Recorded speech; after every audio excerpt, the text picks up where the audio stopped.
نصلی علی رسولہ الکریم اما بعد فاعوذ باللہ من الشیطان الرجیم بسم اللہ الرحمن الرحیم واذکروا اللہ کثیرا لعلکم تفلحون آمنت باللہ صدق اللہ العظیم۔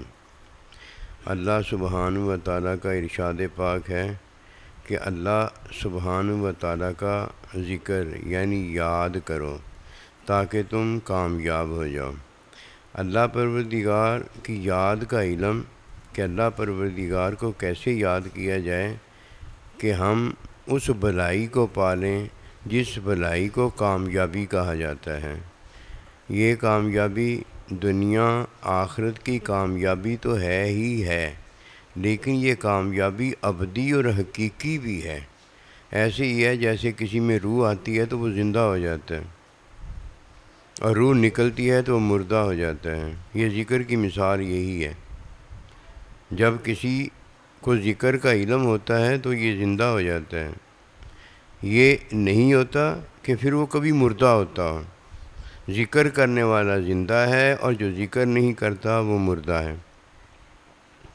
جب کسی کو ذکر کے علم میں ہے یہ جو ذکر ہم کرتے ہیں، آیا یہ ذکر ہے بھی کہ نہیں، اس کا تو پتہ علم اللہ پروردگار اللہ کا بندہ تعلیم میں ہی بتاتا ہے، اس کے علاوہ تو پتہ ہی نہیں ہوتا۔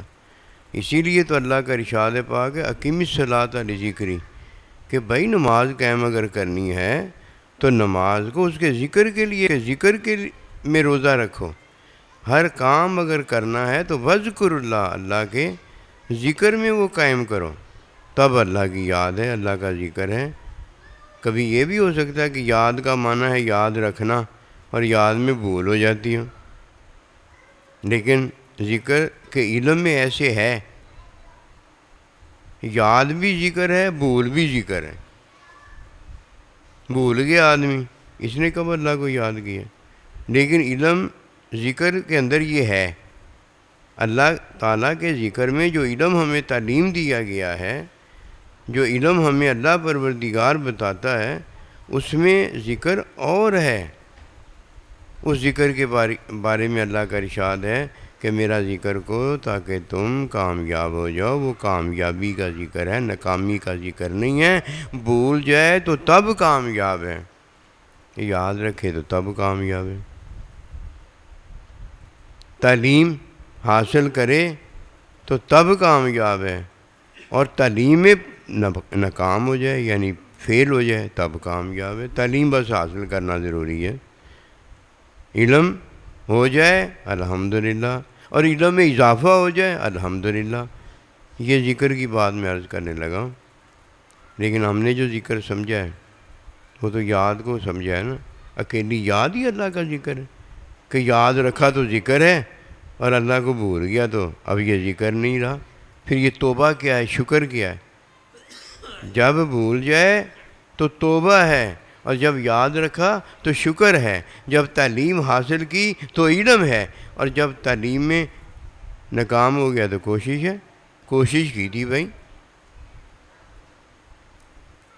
یہ تو ہو گیا پہلا ذکر، فطری ہے۔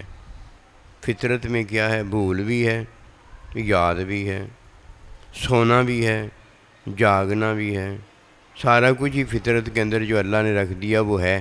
اب کیا کرو؟ وذکر اللہ، فطری ذکر کرو۔ فطری ذکر کیا ہے؟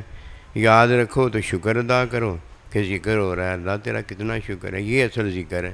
اور بھول جاؤ تو توبہ کرو، توبہ ہو رہی ہے، یہ کتنا بڑا ذکر۔ اور اگر یہ ذکر حاصل نہیں ہے، نہ توبہ کا پتہ ہے نہ شکر کا پتہ ہے، تو ٹھیک ہے بھائی، تو جو ذکر کر رہا ہے کرتا رہے، کبھی یاد میں ذکر کرے گا، کبھی بھول میں ذکر کرے گا۔ مزہ کیا آیا؟ مزہ تو یہ آیا بھول جائے تب بھی ذکر ہو، یاد رکھے تو تب بھی ذکر ہو۔ یہ فطری ذکر ہے پہلا۔ دوسرا ذکر ہوتا ہے تعلیمی، تعلیم کو حاصل کرنے میں لگا ہوا ہے۔ کیوں؟ تعلیم کے اندر پاس بھی ہو جاتا ہے بندہ، فیل بھی ہو جاتا ہے، تو کیا ہو گیا؟ کوشش ہے نا۔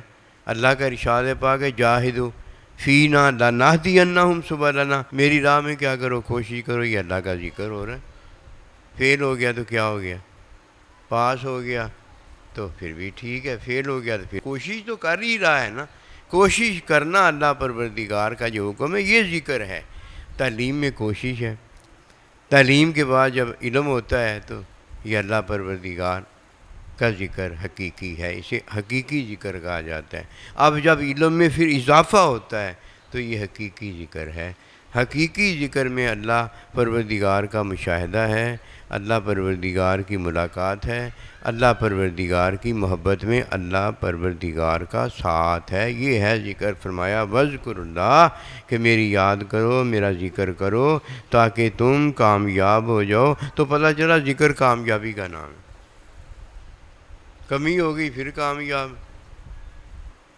کمی ختم ہو گئی پھر کامیاب، تعلیم میں لگ گیا پھر کامیاب، تعلیم سے علم ہو گیا پھر کامیاب. کامیابی کا نام ہے ذکر اللہ. اس کا علم حاصل کرنا چاہیے. بغیر علم کے کوئی چیز نہیں ہے. کیوں؟ بغیر علم کے اگر کوئی چیز ہوتی تو وہ جہالت ہوتی، تو جہالت سے تو اللہ خود نکالتا ہے.